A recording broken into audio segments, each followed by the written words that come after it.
Well, despite more winter weather on the way, we are still hearing concerns about last weekend's lake effect storm. Now, in particular, we're talking about some frustration about how the Thruway closure was communicated with officials in Chautauqua County and Pennsylvania. 20 News Side's Nate Benson has the latest on that for us. Nate? Yeah, Scott Mariels, according to the Thruway Authority, they had no intention of closing the 90 last Friday, but a big crash in Erie forced them to do it.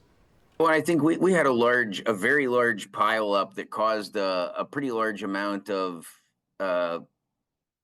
chaos and response efforts to kind of have to ensue. That's Brenton Davis. And I am the Erie County executive. For Pennsylvania, not to be confused with our county executive.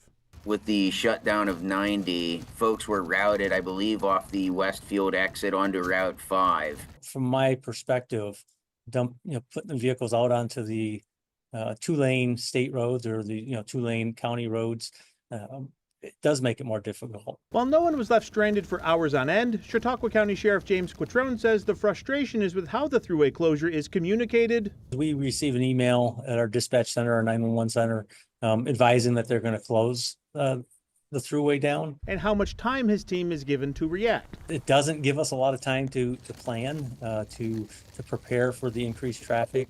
The sheriff says he is seeing this happen more and more with these major storms. It does seem to continue to happen. I don't know, what all goes into, the decision to close the Thruway down. But it does create issues for us. But the Thruway Authority tells me that they never had any intention of shutting down the 90. A spokesperson tells me that the Thruway plow crews were maintaining the routes throughout the storm, and it wasn't until that crash near Erie did a bottleneck begin. You may remember, the eastbound Thruway never shut down during the storm. For officials like the county executive of Erie County, PA, and the Chautauqua County Sheriff, they say they simply want larger government agencies to communicate better when decisions are made that will impact their response to a storm.